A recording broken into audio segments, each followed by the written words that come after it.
O governo Lula tem um grande aliado, que é a mídia, que tenta minimizar todos os impactos que o governo petista vem sentindo. Não à toa que Lula, em recente declaração no Dia do Trabalho, ele agradeceu à mídia pelo carinho que eles têm com Lula. E mesmo às vezes criticando, eles afagam. Ou até distorcem um pouco a realidade para parecer que a coisa está menos grave do que é. Quer um exemplo? Presta atenção. Esse editorial é do Estadão, que diz o seguinte: a Câmara dos Deputados impõe a primeira derrota a Lula e aprova projeto que derruba parte de decretos de saneamento. Pois bem, é verdade que é uma grande, mas muito grande derrota do governo Lula. E que veio num momento ímpar, um momento que deixa o governo Lula mais desesperado ainda. Qual que é a parte aqui que não condiz com a realidade? Não é a primeira. Já é uma série de derrotas que o governo Lula vem sentindo e que a tendência é piorar cada vez mais. Vamos lá. O porquê que essa derrubada do decreto de Lula é tão importante? Porque mostra que o parlamento, que o Congresso, está disposto a qualquer momento comprar uma briga com o Lula.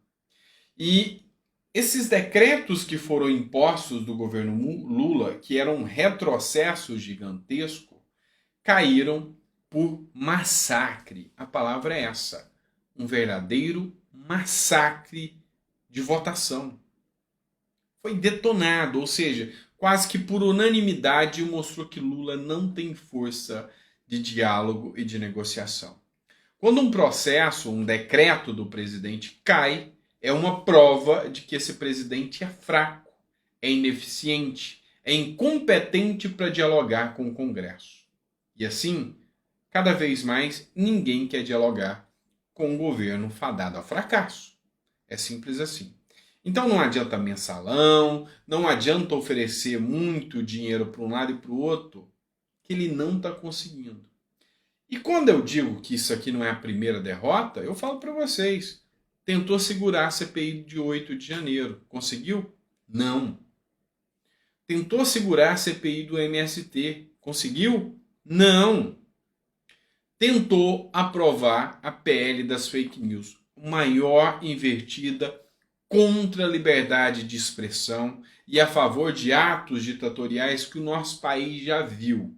Uma intentona tão grave ou mais grave do que o regime militar, que eles chamam de ditadura. Pois é, não conseguiu. Perdeu. Estava com todo o jogo pronto. Ofereceu 10 bilhões ao Congresso. E mesmo dando dinheiro ao Congresso, perdeu. E adivinhe, pode ser que o Arthur Lira massacre de vez esse projeto das fake news e arquive de uma vez por todas. Porque sabe que se entrar de novo, perde de novo. E nem a força do dinheiro Lula é capaz, dinheiro do povo, né, no governo Lula, é capaz de derrubar, de favorecer as pautas do governo Lula. Mas vamos lá, presta atenção que agora a gente vai passar para outra notícia. Vamos lá.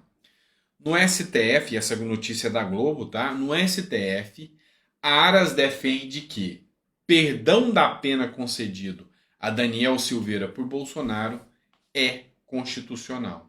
O Procurador-Geral da República afirmou que graça é ato político e não pode ter mérito analisado pelo Poder Judiciário. Supremo julga se perdão da pena é constitucional. Eles não têm nem mais o interesse de disfarçar, o interesse de tentar mascarar para parecer que a coisa seja jurídica. Não, o STF hoje é um sistema político. Por quê? A resposta de Aras já te mostra. O indulto de um presidente está previsto na Constituição. O presidente pode dar um indulto a qualquer um que ele queira. E esse ato é político. Um ato que ele é eivado do que a gente chama de conveniência e oportunidade. Ou seja, é conveniente para o presidente da República dar um indulto? Sim, o presidente quis dar esse indulto. Nem sempre é conveniente. Quer um exemplo? Podia a Dilma Rousseff dar um indulto ao presidente Lula contra os crimes da Lava Jato? Sim. Por que não fez? Porque pegaria tão mal que ela saberia que era o seu fim político. Então, não teve conveniência. E oportunidade? É uma ação do presidente? É ele que pode? É. Então, se eu tenho conveniência e oportunidade e eu seguir as regras da Constituição, aqui não cabe apreciação do judiciário só para perseguir um que é opositor político àqueles que eles defendem. Então, a coisa é muito mais grave do que você possa imaginar. E tem mais coisa. Vamos ver? Matéria da Jovem Pan. A Rosa Weber, que é ministra do Supremo Tribunal Federal, vota para invalidar o perdão de Bolsonaro a Daniel Silveira.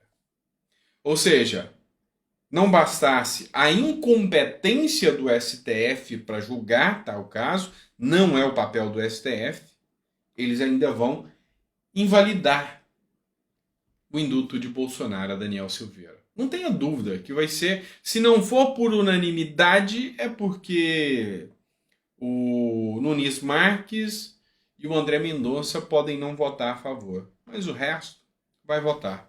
A questão é jurídica? Não. É política. É política. Por quê? Porque se aliado de Bolsonaro, o STF quer fora. É simples assim. Então, qualquer país sério em que tem uma Constituição que é respeitada, nunca teria Daniel Silveira na cadeia. Isso é uma coisa absurda que nós enfrentamos aqui no Brasil. Bora falar sobre a questão da vacinação do Bolsonaro lá, que pode gerar prisão no Bolsonaro. Qual é a prisão do Bolsonaro? Só para você entender. Vamos primeiro falar da matéria do Metrópolis. Michele Bolsonaro posta foto da carteira de vacinação contra a Covid.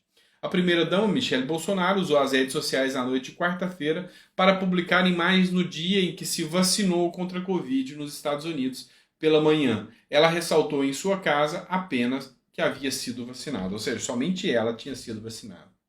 Você tem noção de que fazer uma busca e apreensão para saber se uma ex-primeira-dama foi vacinada ou não, ou que o presidente foi vacinado ou não, extrapola o limite do razoável?